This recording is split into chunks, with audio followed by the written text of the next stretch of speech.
I don't remember the first song I ever wrote. In fact, I don't remember when I didn't play guitar. They told me I was about 4 when I asked for a guitar, and I think I had seen Glenn Campbell on television or something, and loved that, and that was sort of the start of it. And singing was just a natural extension, of that. The funny thing is, there was always work to do, so I didn't have a lot of time in the daytime to play guitar and learn it. So I would take a foam curler, one of the women's pink foam curlers, and push it up underneath my strings all the way down to the bottom of the strings, and it would mute the guitar so I could stay up late, I could play, and nobody would hear me. I wouldn't get caught or in trouble. Since I didn't have a lot of lessons, I was making stuff up. So just inventing, I didn't really even know what I was doing sometimes. And then again, I guess it was just natural for me to express myself and try to write my own songs, and that just kept going from there. This is what's funny. If I think back, I followed the opportunities, really. I mean, when I came to Nashville, I had a job. I was offered a job to be an ensemble singer in a show. It was a place called Opryland, and I basically ran away from home to do it. I got in the car with someone I didn't know. I had my guitar, a banjo, a couple pairs of jeans, and some shirts, and that's it, And I never went back. And I used to sit outside in the back of the trailer and just work on songs when we weren't on stage. And somebody heard me, what I wrote, and invited me to a writer's night, and I got an offer to sign for a publishing company that night, same night. And I said, yeah, but I didn't set out. I didn't say I want to be a country songwriter or a songwriter at all. That was what I wanted to do. I didn't say I wanted to be a star. I just wanted to express what I had to express artistically. So as things came up, it was just, again, it was sort of natural. And I got offered a record deal in 1988. I made one record. It did pretty well. It had several top 20 songs on it. And as it started to move forward, I was trying to please the powers that be, if that makes any sense. And I don't mean that disrespectfully, because everyone's trying to be successful.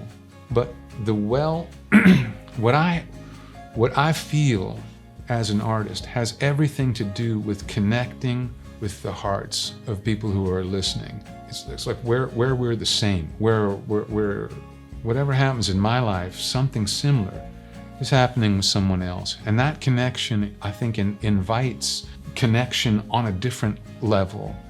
And so that was my voice, playing guitar, songwriting, and singing. That's just what I would call my artistic voice. And it started to get compromised. I didn't feel comfortable. It's like I was wearing someone else's shoes and wanting to dress differently. And so I tried. But the funny thing is, the songs that I played, one of the songs I played from my producer at the time, I said, really like to cut this song. He told me it was terrible.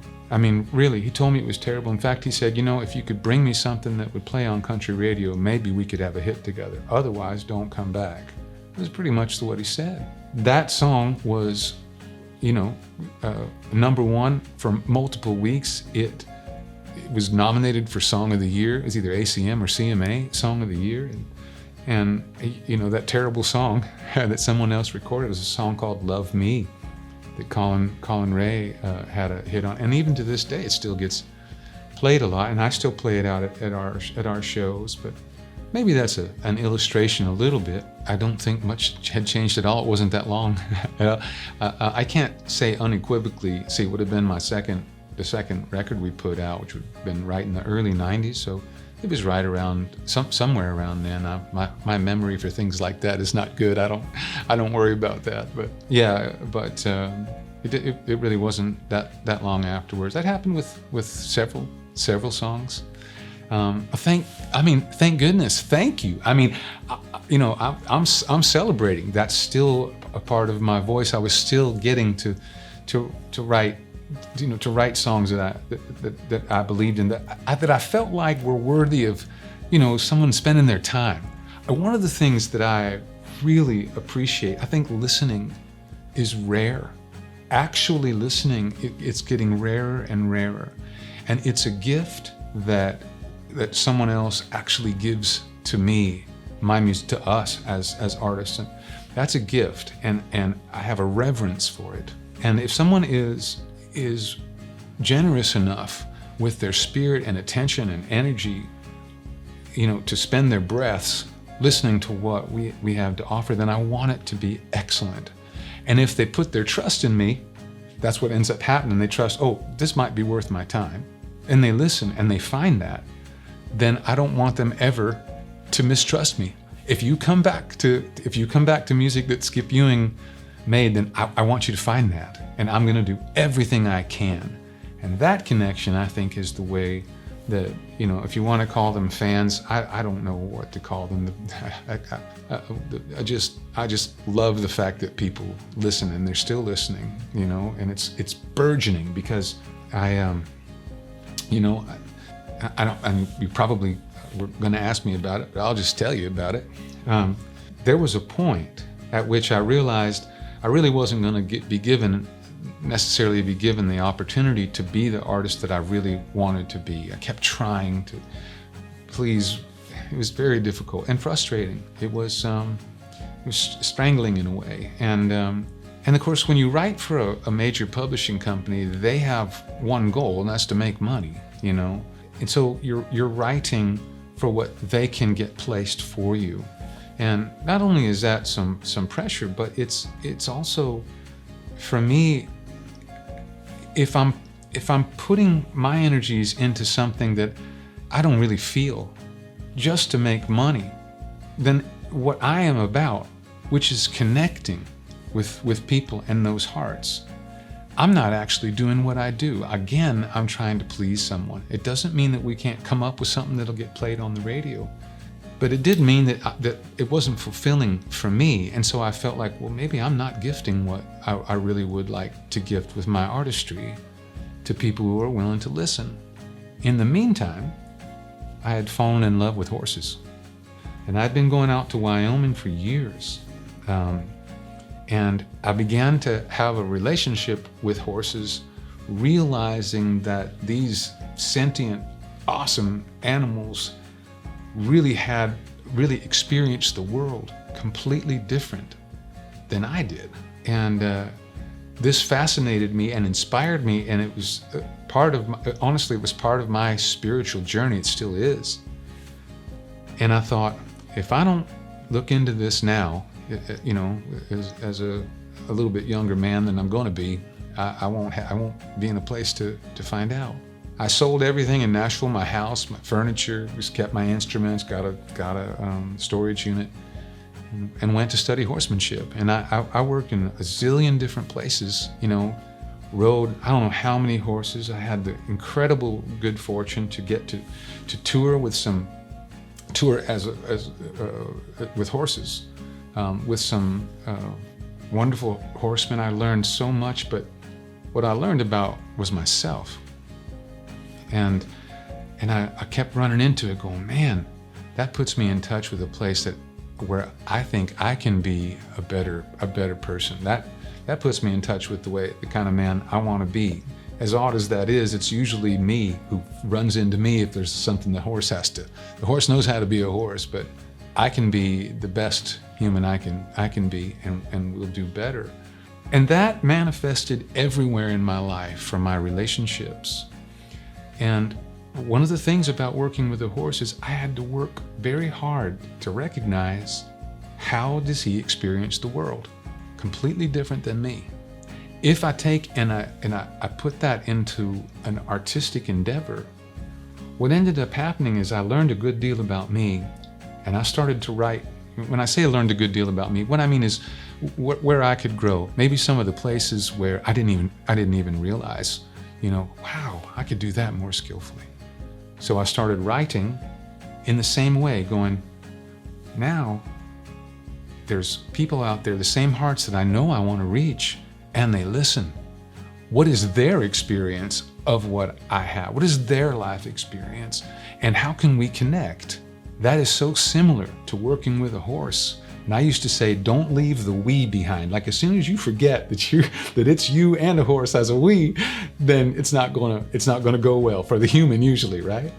But it's the same way. I want it to be about the people who listen. That's why I do. That's why I'm moved to do what I do, because that human connection, I think, is powerfully moving for all of us. It validates us, and you know, when I hear a great song, I feel seen sometimes, you know. And so I began to write some music, and my wife, who I don't think would be with me if I hadn't been on that journey. I certainly couldn't be the man the husband I am for her. Thank God for her. And she said, I think it's time to put the journeys together. And so I asked some friends in Nashville, I said, am I crazy, or are these songs, you know, good enough to, and I know they're not necessarily radio right now. Maybe it'll turn into what's on radio because people like it and it's different. So now, once again, that question that I've kind of told you a lot about is, I didn't necessarily set out again to be a star or to be, you know, a songwriter for a living. I feel as though I'm an artist. I play, I sing, I write, and I don't separate them. There's not really a separation. I try to make that when I'm performing. I try not to separate, and I try not to filter. I just want if I'm feeling it, that's what I'm going to offer. Now that moves me. That's the thing, you know. So we moved ahead that way, and I'm still not saying I want to be a star, or I'm still not saying that. I am saying that I'd like to reach as many people as I possibly can, and if that is millions of people, then I want that to be that. If that means I'm a star, okay, that's great, but that's not what I'm setting out for. I am genuinely want to reach people in that way, and I'm going to care. If people come to that, I'm going to care for it as an artist. I moved right out of high school, so it was like 80. Was I get here in 84, I think, 84, something like that. And that was to work at Opryland. I think I got offered a publishing deal in 85. First song I got recorded, was George Jones, a song called One Hell of a Song. It was the first song that I had recorded by a major artist. I don't really remember, that's the thing, I know, right? Because it's not like while you're writing it, you don't know that's gonna be the song, you know, so it's not necessarily, it's just, you know, one more day of writing, and you know, it's a pretty good song, but I was super happy that George Jones did it, you know. How has my writing changed? I don't know if I want to say matured, but if my writing again is part of my voice, which it is, like when I say it's all of that. It's when I play, when I invent on the guitar. It's when I think about lyrics. To me, that's like painting. Lyrics is writing lyrics and putting a song together. I don't think of that any different. Man, it's where's the light shining, where's the shadow, what colors are we, how big is the picture? And I think of it that, you know, that I endeavor, especially when I write by myself, to think of it that deeply, because again, I want to offer the best I can. And I've changed, like my journey with horses, and maybe my understanding of human nature, certainly my understanding of myself, and so that's going to be reflected in the voice in the voice that I share. So whatever has changed with me, whatever I'm touching, especially if I feel something really is just authentic to what and who we are as people, I'll look right into that. I'll look deeply into that. And sure, we use metaphors, like I've used metaphors and a lot of, poetic efforts to do that. But that's really what it's reflecting. And now I write almost everything by myself. I don't really, because, I will say this, my way of writing, in Nashville, you showed up, in the morning at 10 and you wrote for so long, and then you took a break and maybe had lunch if you could afford it, and then went on and then did the second half of the day if that worked out or not. But we tried to do it every day. and try to hammer things out. Sometimes that worked out well, and sometimes it, just didn't. I found that now, when I've now sort of said, oh, wait a second, I really do want to be an artist, to share all those voices. I found that I did that in a way that fulfilled me most if I did it, if I was the one holding the brush. And so I don't show up at 10 and, leave at 2. I will work on a song sometimes for days. And Kyle Lenning has produced the last couple of records, albums with me. What an amazing producer he is. Just an amazing human and his musical ability. And, when we were putting these things together, I told him, I said, I finish very few songs compared to the ideas that I get. I don't just go and finish it so that there's a song that we can pitch. If I don't feel like I can really paint that picture beautifully and it can hang on the walls somewhere worthy, and again, that it's worth the time of the listener, it's worth, to listen to what I've done, I just won't finish it. You start something, and that's okay. I like to think of artistic endeavors. I will just try to keep it fluid until it's time to let it be a crystal. And so, I can work for 2 or 3 days. This is okay with me. Work 2 or 3 days on what I think is the song. And as I'm digging more deeply into what the song has to say, or the idea has to say, or the music has to say, I'll suddenly realize I've been looking in the wrong direction to say it as skillfully as I could. And it is okay to sit down 3 or 4 days of writing to pick up this one little thing that's what I was trying. This is where I was trying to go, and now I've discovered it. Because if you can write a song that you're forever proud of, that you go, wow, I said what I wanted to say, just the way I wanted to say it. That is a wonderful thing. It can be very difficult if you're okay with being fluid like that. Just, it doesn't have to be hard. And this really super awesome line could just be a step up the ladder to where to the song that's excellent. And so that's part of it. There's an old, it certainly didn't come from me, and I don't know who said it first, but the principle is kill your darlings, which means basically it can be a wonderful image, it can be a wonderful line, but if it's not supporting the song, then it's not really wonderful. It's maybe wonderful in a different spot, but if it's not working there, cut it, and don't even get attached. Don't get attached to it. It's very difficult. It's for some people. I mean, it's always difficult. But I like to be a question: is that everything I want? Is it saying everything that I need it to say? And if it's not done. Some of this, especially some of the new songs, coming up with different ways to say things, or ways that I hope people will appreciate and connect with, and that I love to sing, and that I love to put out in the world. These take a lot of time for me, and I've thrown a lot of stuff away because it was the right thing to do, because it was the strongest way to get to what the song was, the piece, Yeah, so that's I agree with kill your darlings. What is really serving? Not just the song, but then you can again extend that.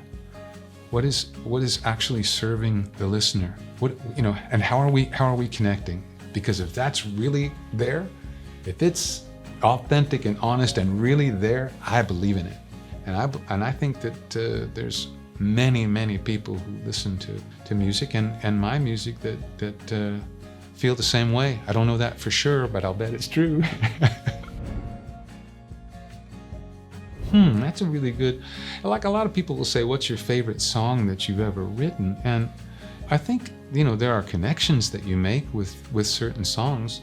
I mean, when you write something and it's a number one song, you don't know it's a number one song when you write it. You just know that you believe in it. And there's another kind of joke that you know, every writer's favorite song is the one they just wrote, you know. That's, of course, you've heard that. But I mean, I had a #1 song that was my daughter's name. That's pretty awesome. I know the first time I had a #1, it's one song of the year on something.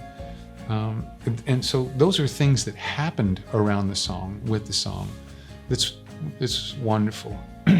And maybe to give you something that's different than, it's a little bit different than what you asked, but the moments, especially in a live performance, when I can play a song, whether it's a hit or not, whether it's a brand new song or whether it's an old song, and you know, I'm in that song. I get in that song, and it's that about the song. It's the moments that happen around a song, and I can feel that. And I love, and whether that's super happy, you know, it can be super happy. I mean, it can be fun as heck, you know, but it can also just be powerful. Like, oh my God, that really happened. I mean, that happened to my heart, and I'm somehow still alive, if you know what I mean. It's that power and that emotional connection to things, or to songs that I've written.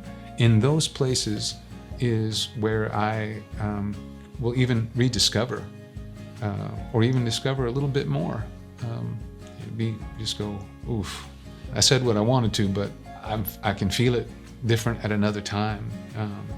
And there are quite a few things that I've said that I think were worth saying, and I'm glad that I said them that way. And also, you know, it's different writing by yourself than with others, because a lot of times, at least for me, if I write with someone else, I'll spend more time talking and exploring, like, the characters of the song, or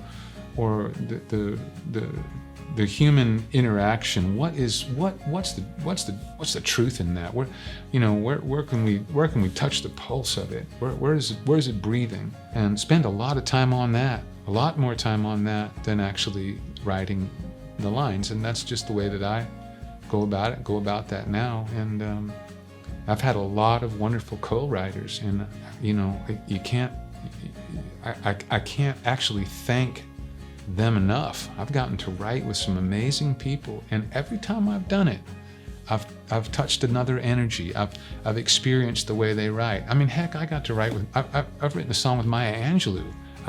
I got to write with, you know, major country artists and blues artists and guitar players and jazz musicians, and every time you just go, what a gift spending time with you was. And then amazing writers in Nashville as well. But now, yeah, exploring writing what I have to share, that feels right. So that's what I'm doing. Well, I remember some stuff around the song. I think it was Kenny who called me and asked me. He might remember it better than I do even, but he said, "Have you seen that movie, Jerry Maguire?" And I said, "Sure." And he said, "You know that line in it? And in that movie, there's, like, you know, there's more than one cool line, right?" I said, "Well, which one?" And he said, "You had me at hello." And I was like, "Yeah." He said, "We need to write that." I said, "I'm pretty sure everyone's going to write that." He said, "Yeah, but we're going to be first." So we got together pretty quickly on that, and you know, we wrote it, and he recorded it. Now, when I go and play shows, now when we do concerts, I will tell stories about songs and play those kinds of songs. And when I do that, it's fun to talk about all the things that happen around the song. And you know, one thing is that the line from the movie is, "You had me at hello," and I just felt like From was more sort of invited a different lyrical feel in singing it, you know, because it felt like "you had me," and that word sticks out, and so we changed it to "from" instead of "at," because it just didn't. I felt it poetically, and it felt better. So that's why it's "You had me from hello." Yeah, and isn't that funny that Renee Zellweger said that line in the movie, and then, you know, Kenny and Renee made that connection, and it's amazing how things go. And then Kenny and I wrote quite a few songs. There's a perfect example. I mean, what a wonderful thing to be around someone like him, to have written and had him record things, and it's a very, very successful energy, and he's the real deal. He's a soul. I Would If I Could is the only song Dean Dillon and I ever wrote. Yeah. And I'm not sure either one of us remembers exactly what happened. I do know I was excited to write with him. He had a lot of hits by the time I was going to write with him. We wrote at the same publishing company. And I don't remember if I had the song before if I had the idea before Dean and I got together, or if I knew we were going to get together and then I held the song, the idea. I just felt like it was in his wheelhouse. I mean, God, what amazing songs, he's written. And the truth is, I didn't even know if Dean Dillon liked me. I mean, I hadn't really talked to him, and I don't even know if we spent that much time together writing it. We were at the same publishing company, and I just know I had the idea, and I thought it would turn out well if we, if I had something for him to write, because I was just honored to get to write with a writer like that, at the time. And that's as much as I can say. The song has a little chord change at the end that I really liked, and we were in the studio and chose to go with that chord in that way. I couldn't ask him about it, and I was sure hoping he liked it. And then he liked it, and then nobody cut it, but until Lainey and Lainey Wilson. In fact, I was doing a different interview, and I said something to the effect, and this is what it is. What a joy to have someone that you, as in me, respect and enjoy what they do and and who they are, and everything about her that I know of. I just think she's the real thing. She's a soul. I mean, and so I was really honored to have that. I mean, how wonderful! It's wonderful. She did a good job on the song, and of course we're going to do a duet on it, Lainey. I've never met Lainey, at least at this juncture. I'm sure we will, and I hope we do, so that I can thank her properly for enjoying the song, for liking the song, and then for cutting it that well. She connected with it. That honors me. I love it. She's excellent. I got the idea when I started thinking about knots. And there were a lot of ways that I could go about writing a song called that. But I told my wife, I said, I wonder if that could just be the theme of a whole album, called the album Knots, and I could have written stuff, everything about it somehow or another connected with knots. But as I kicked it around, I realized that for me, one of the most powerful ways of knots is your, the way you can tie up yourself, or the way that the things you have to unravel that are most difficult, the places that you're challenged as a person, sometimes really deep spaces where you might not even be aware of it until you're aware of it, and then it's, whoa, man, I got work to do, and also recognizing that in someone else. In that song, Knots, I decided I would go ahead and touch on mental health, because it's everywhere. I mean, it alludes to PTSD, but not necessarily. It could be anything that causes that kind of hurt that someone has to work through. And I wanted to offer positivity in that, and hope, because a lot of people struggle with that kind of thing. And there are ways to heal. It takes a lot of courage, and there are many people who are putting that courage into practice and working with their own lives every day for their own health and for the health of those around them, and I have huge respect for that. And so I went ahead and I know it was a little bit deep, but it had to be, and so I decided I would go with that direction for Knots, and I ended up writing that into a song and not making it a record. But anyway, there's a line in there called that says, "We're all just different shades of black and blue," and it talks about you can't see the gravel in my shoes. You can't feel it. You can't see it, but it's there. I studied martial arts for many years and still do. And at my 4th degree black belt testing, Taekwondo in Nashville, my instructor, Kathy Becerza, she lives here, for Taekwondo was here, but I also studied a different art called Goju Shorei, and the gentleman who is my instructor on that called her and said, when he does his 4th degree test, here's what I want you to do.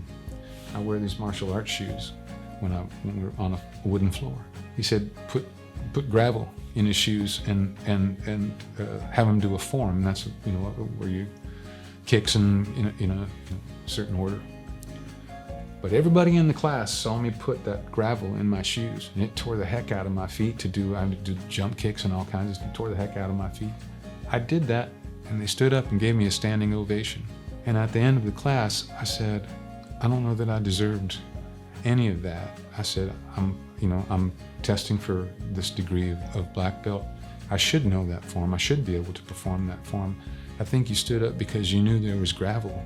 You knew there was gravel, and that from that moment, I even said that I'm going to remember that because of that. I don't know if my dad intended me to take it that way, but I did, and to remember. I don't know what kind of gravel's in someone else's shoes. There's probably some times I should have stood up and clapped when I didn't know. And so that had been a powerful thing for me anyway. So I wrote that, just a little mention of that in the song, but that's how deep things like that go.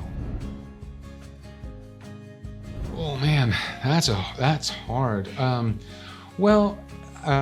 think there's, I do feel like there are songs that I connect with. I'm very, I don't like to say proud, but it's like, when you finish a certain piece, a certain painting, a certain song, and you really feel like you said it in a way that was unique, but is maybe a way that just encapsulates what you wanted to say. Windmill for me on this album is one of those. I've had more hits for ballads and those kind of, because they're always the most powerful song. Hank Cochran, I think it was Hank Cochran, one time said, well, what's your favorite song? It doesn't matter, it's a ballad. It was kind of funny, but the biggest songs, and they're always, ballads are what make those points. And I do have that about me. I love the up-tempo things and smiling like Road Dogg, that's just fun. But at the same time, you want to talk about something that connects to me. I mean, I literally wrote that about my dog. At our house, dog hair is a condiment and a fashion statement. There's not a place without it, haze in every pocket, and there's actual smudges on my truck window, and he does like to get up in the front seat, and I went, that's out of my life. And there's a perfect example. I had just told my wife, I said, I'm certainly not the only one who has, a dog like that or loves their dog. And so I wrote something that was just fun. And so, yeah, I would say that, that reflects me too. So, gosh, I don't know, but those are a couple, yeah. Where we live in Wyoming, it's, Wyoming has I think it's less than 700,000 people in the whole state. So there's more people that live within 10 miles of where we're doing this or 20 miles of where we're doing this interview than they live in the whole state of Wyoming. So there is a lot of beautiful country and wide open space, And we live up near the mountains, but it's high desert after that. And there's a stretch of road, if you just keep driving south, there's a town called Riverton, and it's kind of about halfway between where we live and Casper.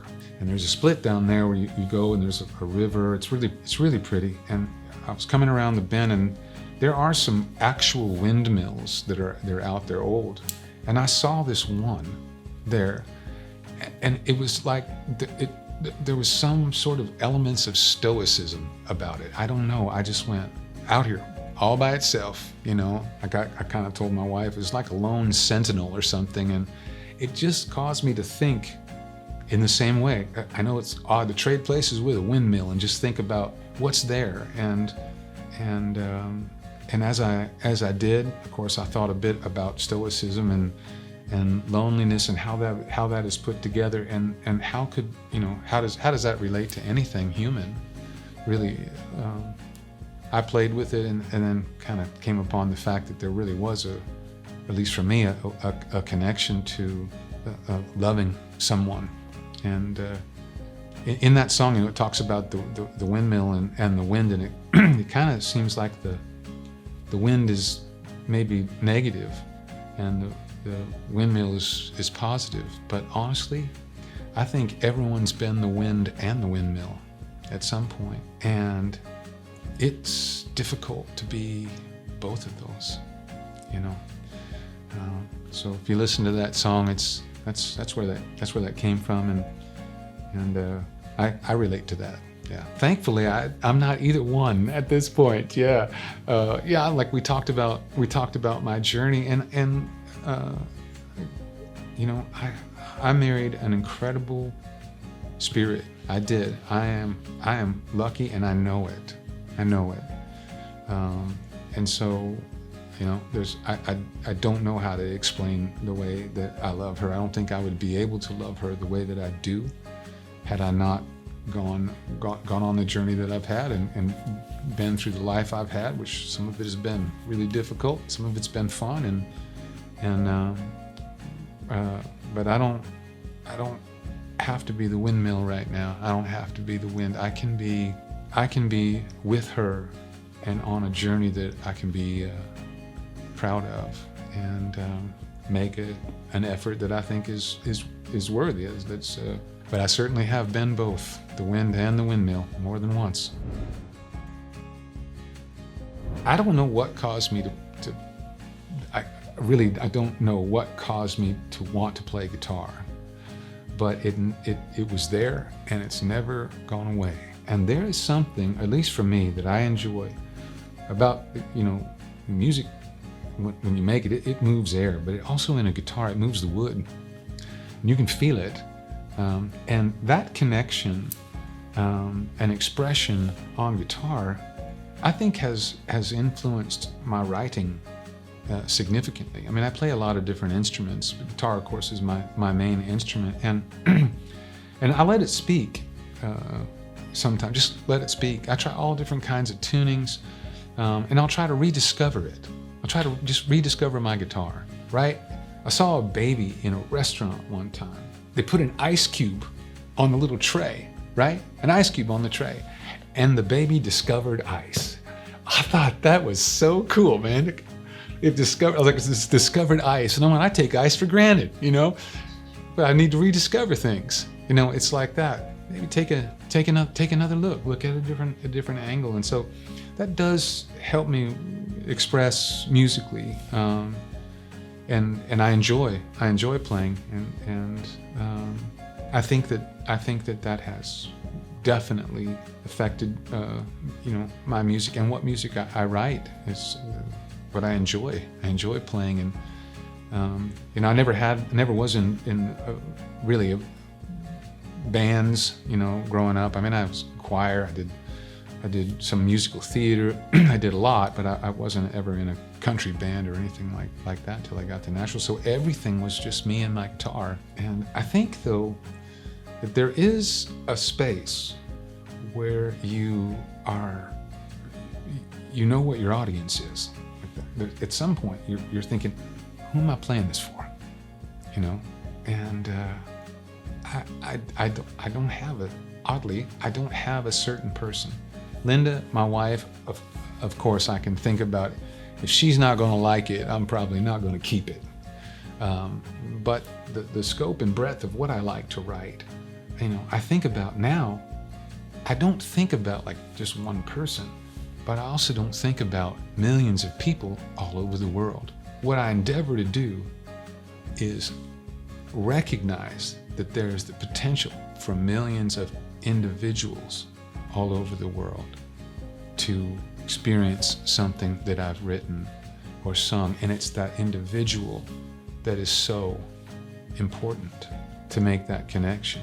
I do have, gosh, thank you, but I do have, people come up to me at a concert. It's very common. And they'll come and say, man, you wrote my favorite song, or your song means so much to me. And then they'll say something like, I know you hear this all the time, and I don't care how many times I have to say it, I want them to know, yes, I have heard that before, but I haven't heard it from you. I wrote this song, there was no connection with us or to the energies that we've put into a song that we hoped mattered. I would think that every songwriter I know wants to write something that matters. And that's not just about charts, it's about hearts, man. So when that happens, and I say, I haven't heard it from you, I haven't heard it from you. And that's where that's important. So maybe it's 1 million, maybe it's 100 million, but it's 100 million individuals with beating hearts who are taking breaths, and part of that is experiencing something I wrote. What an honor. That's where I am about it.